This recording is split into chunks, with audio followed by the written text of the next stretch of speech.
Please do subscribe to Prajabheri News Channel.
నేనేమంటున్నాంటే court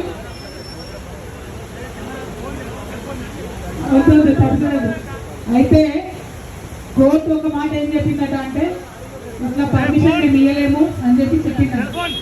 police వాళ్ళని మేము మళ్ళీ అడుగుతున్నాం. మేము ఇప్పటి వరకు మంచి బాలులా కూర్చున్నాం, మంచి బాలికల్లా కూర్చున్నాం. ఇంత వానలో కూడా ఎవరైనా డిస్టర్బ్ చేయకుండా కూర్చున్నాం మేము. కాబట్టి పోలీసు వాళ్ళని కూడా ఏం రిక్వెస్ట్ చేస్తున్నాం అంటే మమ్మల్ని మంచి ఇక్కడే ఉండనియండి, ప్రశాంతంగా ఇక్కడనే ఉంటాం, ఏం లేదు ఇక్కడనే మాట్లాడుకుంటాం, పాటలు పాడతాం. ఇక అప్పుడప్పుడు జర గవర్నమెంట్ని తిడతాం, కానీ ఇక అది తప్పితే ఎక్కువ ఏం చేయం. కాబట్టి ప్రశాంతంగా మమ్మల్ని కంటిన్యూ చేసే అవకాశం ఇవ్వాలని మళ్ళీ ఒకసారి పోలీసు వాళ్ళని కోరుతూ ఇంకా మాట్లాడాల్సిన జై తెలంగాణ, జై తెలంగాణ, జై జాగృతి, జై యూపీఎస్, జై బీసీ, జై భీమ్. అందరికీ వందనాలు. ముఖ్యంగా ఇంత పెద్ద ఎత్తున తరలి వచ్చినటువంటి మా ఆడబిడ్డలందరికీ ప్రత్యేకంగా వందనాలు. మా అన్నదమ్ములకు, అదేవిధంగా యూపీఎఫ్ నాయకులకు, జాగృతి నాయకులకు, సోదరులకు అందరికి కూడా హృదయపూర్వకంగా నమస్కారం. మీకు తెలుసు, ఇవాళ చేస్తున్నటువంటి కార్యక్రమం మామూలు కార్యక్రమం కాదు. తెలంగాణ జాగృతి అనేక పోరాటాలు చేసింది, కానీ ఇవాళ చేస్తున్నటువంటి పోరాటం చరిత్రలో నిలిచిపోయేటటువంటి పోరాటం అవుతుంది.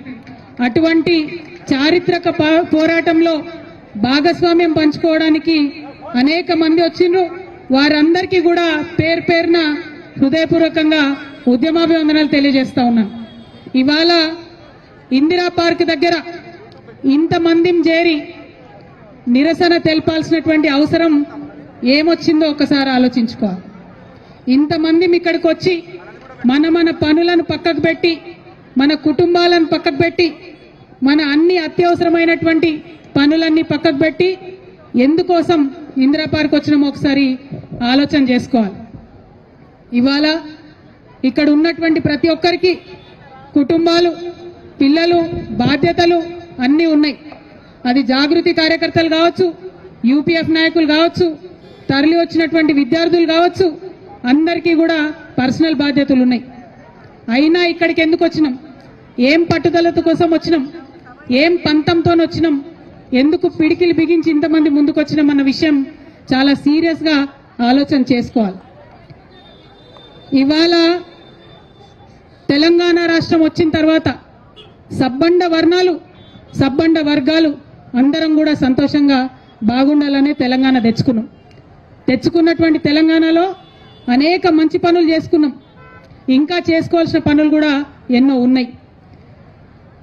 మరి ఆర్థికంగా, సామాజికంగా, రాజకీయంగా అన్ని వర్గాలు బాగున్నప్పుడే తెలంగాణ బాగుంటుందనేటటువంటి బలమైన విశ్వాసాన్ని కూడా మనందరం కలిగి ఉన్నాం. ఇక్కడ ఉన్న వాళ్ళు ఎవరు కూడా మామూలు మనుషులు కాదు, ఒక్కొక్కరు ఒక్కొక్క చిచ్చర పిడుగులు.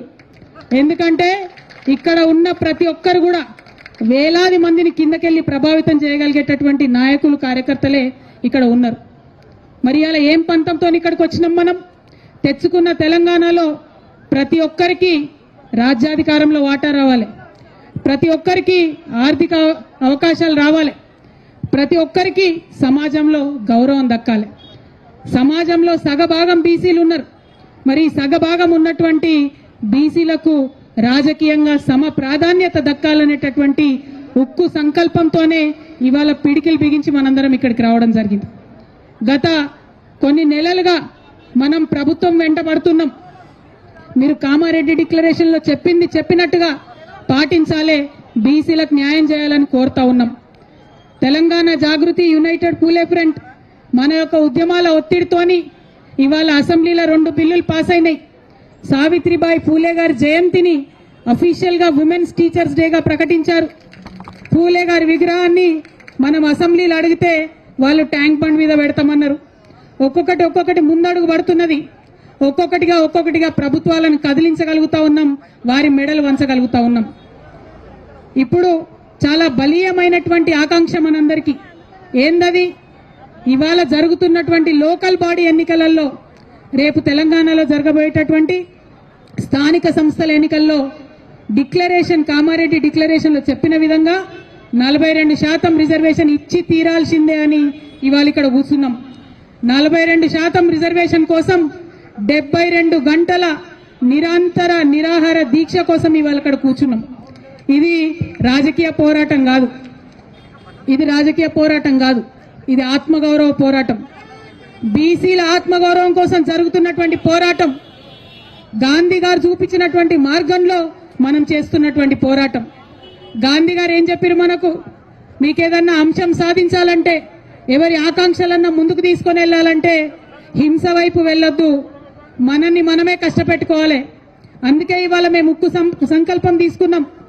నాతో పాటు ఇవాళ ఇక్కడ యునైటెడ్ పూలే ఫ్రంట్ కన్వీనర్ బొల్లా శివశంకర్ గారు, యునైటెడ్ పూలే ఫ్రంట్ కో కన్వీనర్ హరి గారు, విజయేంద్ర సాగర్ గారు, కోల శ్రీనివాస్ గారు, కుమారస్వామి రజక గారు, రాచమల్లి బాలకృష్ణ నాయి బ్రాహ్మణ గారు, సురేందర్ ఆరేకటిక గారు, గోపు సదానందం గారు, ప్రవీణ్ వంజర గారు, రామ్ కోటి గారు, వీళ్ళందరూ కూడా 72 గంటల నిరాహార దీక్ష నాతో పాటు చేయడానికి ఇక్కడ సిద్ధపడి ఇక్కడ కూర్చున్నాం.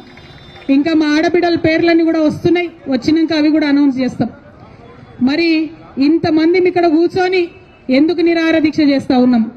అనేక రకాల పోరాటం చేసినాం, రాజకీయంగా అడిగినాం, రౌండ్ టేబుల్ సమావేశాలు పెట్టినాం, ప్రెస్ మీట్లు పెట్టినాం, మాకు కావాల్సింది ఏంది, ఆకాంక్ష ఏందని చెప్పడం జరిగింది. కానీ ప్రభుత్వంలో చలనం లేదు. ఇవాళ బిల్లు పాస్ అయి బీజేపీ మీద నూకేసి చేతులు దులుపుకుందామని కాంగ్రెస్ పార్టీ చూస్తుంది.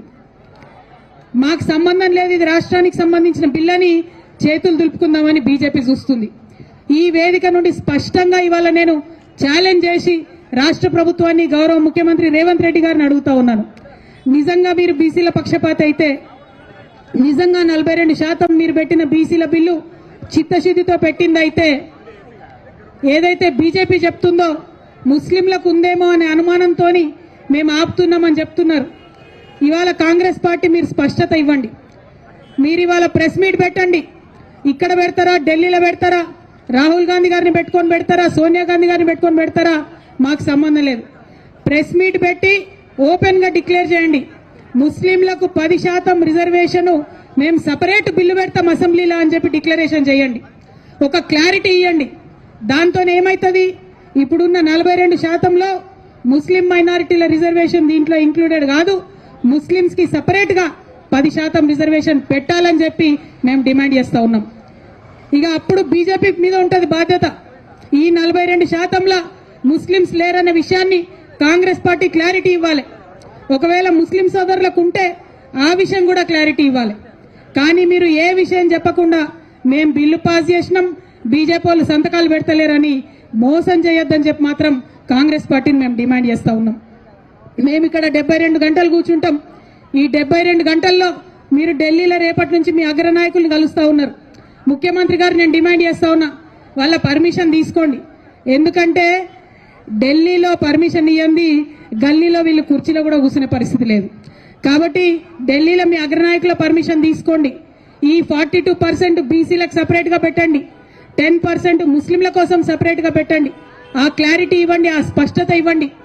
ఆ తర్వాత బీజేపీ గనక సంతకం పెట్టకపోతే, గవర్నర్ గారు గనక సంతకం పెట్టకపోతే మేము ఈ దీక్ష ఇక్కడ కాదు ఢిల్లీకి పోయి జంతర్ మంతర్ మీద అక్కడే చేస్తామని కూడా ఈ సందర్భంగా మీకు తెలియజేస్తా ఉన్నా. ఈ స్పష్టత ఇవ్వకుండా, ఈ క్లారిటీ ఇవ్వకుండా నువ్వెంత అంటే నువ్వెంత, తూకితా అంటే తూకితా అని కాంగ్రెస్ బీజేపీ కూడా ఇద్దరు కలిసి మోసం చేసే ప్రయత్నం చేస్తున్నాయి. బీసీ బిడ్డలను మభ్యపెట్టే ప్రయత్నం చేస్తున్నాయి. ఈ ప్రయత్నాన్ని మాత్రం మేము ఎట్టి పరిస్థితుల్లో సఫలం చేయనిచ్చేది లేదు. ఇక రెండో విషయం, మేము 72 గంటలు దీక్ష చేస్తాం, మేమే అన్నం తినం, మేమే నీళ్లు తాగం, 72 గంటలు ఇక్కడ కూర్చుంటాం మా బీసీ బిడ్డల కోసం అంటే ప్రభుత్వం భయపడుతోంది, పర్మిషన్ ఇస్తలేదు. ఇవ్వాలంటే మనం 10 నుంచి 4 వరకే ఉండాలంట. నేను డిమాండ్ చేస్తా ఉన్నా, ఆనాడు ఉమ్మడి ఆంధ్రప్రదేశ్లోనే 48 గంటలు నిరంతర నిరాహార దీక్ష అంబేద్కర్ విగ్రహాన్ని అసెంబ్లీలో పెట్టడం కోసం చేసినాం. మీరు ఆంధ్రోల కన్నా పాపం అయిపోయినరా? ఆంధ్ర సర్కార్ కన్నా పాపం అయిపోయినరా మీరు? ఆనాడు ఉమ్మడి ఆంధ్రప్రదేశ్లో సమైక్యాంధ్ర పాలకులు కూడా పర్మిషన్ ఇచ్చింది. ధర్నా చౌక్ ఓపెన్ చేసినా అని చెప్పి ఢిల్లీలో గప్పాలు కొడతారు మన ముఖ్యమంత్రి గారు, కానీ మాకు పర్మిషన్ ఇవ్వడానికి ఎందుకు భయపడతా ఉన్నారు? మేము ఇప్పుడు మళ్ళీ డిమాండ్ చేస్తున్నాం ప్రభుత్వాన్ని, మాకు 72 గంటల నిరంతర నిరాహార దీక్ష కోసం పర్మిషన్ ఇవ్వాలి. हम दिन में भी यहीं पे बैठेंगे, रात में भी यहीं पे बैठेंगे, लेकिन जिद नहीं छोड़ेंगे, पानी नहीं पिएंगे, खाना नहीं खाएंगे, जब तक बीसी का बिल नहीं लाएंगे. మరి అందుకోసమే ప్రభుత్వాన్ని అడుగుతా ఉన్నాం, మీరు మంచి మాట కమాన ఇవ్వండి, లేకపోతే ఆల్టర్నేట్గా ఇవాళ 12కి మేము కోర్టుకు కూడా పోతున్నాం. న్యాయస్థానం అన్నా మా న్యాయమైనటువంటి ఆకాంక్షకు మద్దతుగా నిలబడుతుందని చెప్పి మనస్ఫూర్తిగా మేము నమ్ముతా ఉన్నాం. అంత దూరం తెచ్చుకోకండి, కోర్టు చేత మొట్టికాయలు తినకండి, ఇమీడియట్ గా పర్మిషన్ ఇవ్వండి అని ప్రభుత్వాన్ని డిమాండ్ చేస్తా ఉన్నా. ఇక ఇంకొక విషయం, ఇక్కడ ఉన్నటువంటి మీడియా మిత్రులకు, ప్రధాన పత్రికా మిత్రులకు, శాటిలైట్ ఛానళ్ల వారికి, అట్లానే డిజిటల్ మీడియాకి, అందరికన్నా ఎక్కువ సిటిజన్ మీడియాకి, మీ అందరికీ కూడా నేను చేతులెత్తి నమస్కరించి ఒక మాట చెప్తా ఉన్నా. మన ప్రజాస్వామ్యంలో 4 స్తంభాలు ఉంటే మీడియా అన్నిటికన్నా పవర్ఫుల్ స్తంభం. ఎందుకంటే మిగతా 3 స్తంభాలను కూడా ప్రశ్నించగలిగేటటువంటి అధికారం కేవలం మీడియాకు మాత్రమే ఉంటుంది. మిగతా 3 స్తంభాల యొక్క జవాబుదారీతనాన్ని లెక్కలు తీసి చెప్పేటటువంటి ఆస్కారం, అవకాశం కూడా కేవలం మీడియా మిత్రులకే ఉంటుంది. మీరేదో జాగృతోళ్ళు ధర్నా పెట్టినరు, యూపీఎఫ్ఓలు ధర్నా పెట్టినరు, మేము లైవ్ ఇచ్చినాం, ఒక 2 హెడ్లైన్స్ కొట్టినాం, అయిపోయింది అని అనుకోకండి దయచేసి. మీది చాలా పెద్ద బాధ్యత. మీరు చరిత్రను రికార్డు చేస్తున్నారు, చరిత్రను మీరు రికార్డు చేస్తున్నారు. ఈ చరిత్రలో తప్పు లేకుండా రికార్డు చేయాలి. ఈ చరిత్ర న్యాయం పక్షాన ఉండి మీరు రికార్డు చేయాలి. ఈ చరిత్రను ప్రజల పక్షాన ఉండి మీరు రికార్డు చేయాలి. నేను డిజిటల్ మీడియా సోదరులను ప్రత్యేకించి కోరుతా ఉన్నాను, మీరు పెట్టేటటువంటిది గ్రామ గ్రామానికి పోతుంది, దయచేసి న్యాయం పక్షాన నిలబడండి. ఏది పడితే అది ప్రసారం చేస్తే చరిత్ర మిమ్మల్ని క్షమిస్తుంది అనుకోవద్దు. నిజాలు ప్రచారం చేయాలి. నిజమైనటువంటి బిడ్డలు చేస్తున్నటువంటి ఈ 72 గంటల నిరాహార దీక్షకు మద్దతుగా మీరు ప్రసారం చేయాలని చెప్పి మీడియా మిత్రులందరినీ కూడా నేను కోరుతా ఉన్నాను. మరి ఎక్కడెక్కడి నుంచో తరలి వచ్చినటువంటి మా నాయకులను, బీసీ నాయకులను అందరినీ కూడా మనస్ఫూర్తిగా నేను ఒకే మాట అడుగుతా ఉన్నాను. ఇది మనందరం కూడా చైతన్యం కావాల్సినటువంటి టైం, మనందరం కూడా జాగృతం కావాల్సినటువంటి టైం. ఏమైతుందిలే, కవితక్క కూసుంటుంది నిరాహార దీక్షకు, నాకేంది, నేను టీవీలో చూస్తా, నేను ఫోన్లో చూస్తా, మా ఊర్లో బాయికాడు ఉంటా, నేను ఆడికెళ్ళే టీవీలో చూస్తా అంటే కాదు. ఒకవేళ మీ ఊర్లో బాయికాడ, పొలం కాడ మీకు పని ఉంటే ఆడికెళ్ళే మీరు సోషల్ మీడియాలో ఉద్యమం చేయాలి. ఒకవేళ మీరు ఎక్కడో ఊర్లో వంట చేసుకుంటుంటే ఆడికెళ్ళే మీరు సోషల్ మీడియాలో ఉద్యమాలు చేయాలి. ఎక్కడన్నా అవకాశం ఉంటే మీ మండల కేంద్రంలో బీసీ సంఘం నాయకులు, అది ఎవరన్నా కానీ, ఏ పార్టీ అన్నా కానీ, నాయకులు మీటింగ్ పెట్టి బీసీ హక్కుల కోసం మాట్లాడితే ఒక అడుగు ఆడికి పోవాలి, ఒళ్ళు నొప్పించుకోవాలి. జిల్లా కేంద్రంలో ఎవరైనా మీటింగ్ పెడితే ఆడికి రావాలి, మద్దతు ఇవ్వాలి. హైదరాబాద్ నడిగడ్డల మీటింగ్ పెడితే 1 గంట, 1 రోజు నాది కాదు నా బీసీ బిడ్డలది అనుకొని ఇక్కడ దాకా రావాలి. ఎవరు కూడా బొట్టు పెట్టి పిలవరు. ఇవి ఉద్యమాలు, ఇవి పోరాటాలు. చేతులెత్తి పిడికిలెత్తి పోరాటం చేస్తేనే హక్కులు వస్తాయి తప్పితే ఉట్టుటిగా రావు. బీసీ ఆడబిడ్డలకు, అన్నదమ్ములకు ఇంకొక విజ్ఞప్తి చేస్తున్నా నేను. మనం ఒకసారి అడుగుతాం, 2 సార్లు అడుగుతాం, ఇడిచిపెడతాం. అట్లా ఇడిచిపెడితే హక్కులు రావు. మన హక్కులు సాధించే వరకు అవతల వైపు నుంచి మనం అడుగుడు మొదలు పెట్టగానే మొదటి విమర్శలు వస్తాయి. భయపడద్దు. రెండవసారి ఎక్స్ప్లెయిన్ చేసుడు మొదలు పెడతారు. ఆగిపోవద్దు. జవాబు వచ్చే వరకు పిడికిలెత్తి ప్రశ్నిస్తూనే ఉండాలి. ఇటువంటి ఉద్యమాలకు మద్దతు ఇస్తూనే ఉండాలి. అప్పుడే ఉద్యమాలు సాకారం అవుతాయి. అప్పుడే ప్రజలుగా ప్రజాస్వామ్యం బలోపేతం అవుతుందనే విషయాన్ని ఇవాళ మీ అందరికీ నేను తెలియజేస్తా ఉన్నాను. మళ్ళొక్క మారు మీ అందరు నేను ఒకటే మాట కోరుతున్నా, ఇవాళ 72 గంటల నిరాహార దీక్ష లోకల్ బాడీ ఎన్నికలలో 42% బీసీల కోసం రావాలని చేస్తా ఉన్నాం. చాలా మంది మాట్లాడుతున్నారు నాయకులు, మరి ఇంకెన్ని రోజులు ఎన్నికలు ఆపుతారు? ఎన్ని రోజులైనా ఆపండి, ఏం అర్జెంట్ ఏముంది ఎన్నికలకు? ఇప్పుడు మీరు చేస్తున్నది ఏంది? 2 ఏళ్ల నుంచి సర్పంచ్లు ఉన్నారా ఊర్లలో? 2 ఏళ్ల నుంచి ఎంపీటీసీలు ఉన్నారా ఊర్లలో? ఏం జరుగుతుంది అక్కడ? ఏం అభివృద్ధి జరుగుతుంది? ఇదివరకు కేసీఆర్ గారి హయాంలో జరిగిన అభివృద్ధి ఇవాళ పల్లెలలో కొనసాగుతున్నదా? లేదు. ఏం అర్జెంట్ ఉంది అట్లాంటప్పుడు? ఎన్నికలు పెట్టే ముందు ఖచ్చితంగా మా బీసీలకు హక్కులు వచ్చిన తర్వాతనే ఎన్నికలు పెట్టాలని డిమాండ్ చేస్తా ఉన్నాం. ప్రభుత్వం కొట్లాడాలి, న్యాయస్థానంలో కొట్లాడాలి. తమిళనాడులో ఇట్లనే 9 ఏళ్ళు ఎన్నికలు పెట్టలే, బీసీల హక్కులు సాధించుకున్నాకనే, బీసీలకు రిజర్వేషన్ వచ్చినాకనే ఎన్నికలు పెట్టుకున్నారు. మనమేం తక్కువ? అంటే తమిళనాడుకి ఇచ్చినట్టు 69% మనకు లేదంటారు. ఎందుకు లేదంటే అక్కడ వాళ్ళు ఉడుం పట్టు పట్టినరు, మాకు అవసరం లేదు ఎన్నికలు 9 ఏళ్ళు అని చెప్పిండ్రు.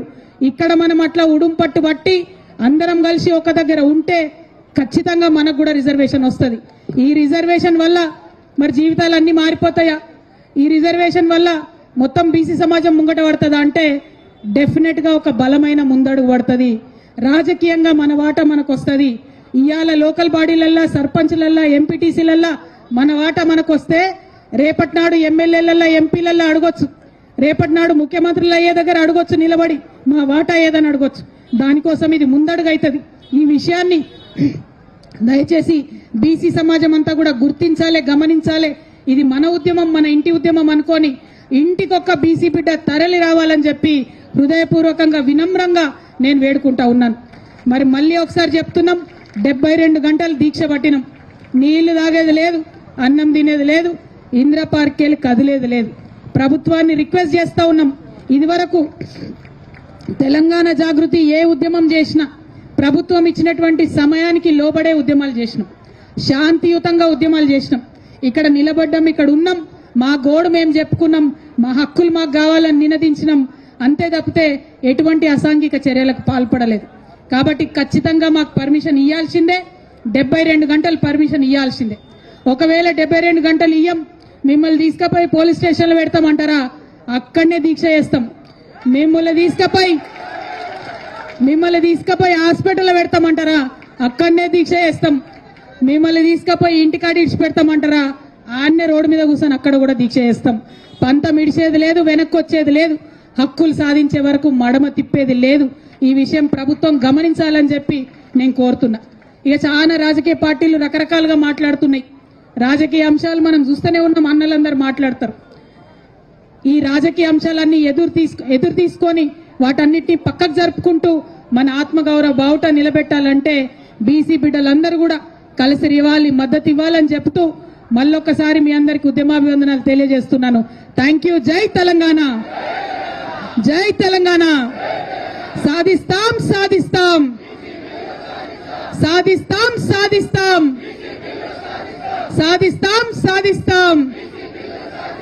ఏకార్ దబ్కా, ఏకార్ దబ్కా, ఏకార్ దబ్కా.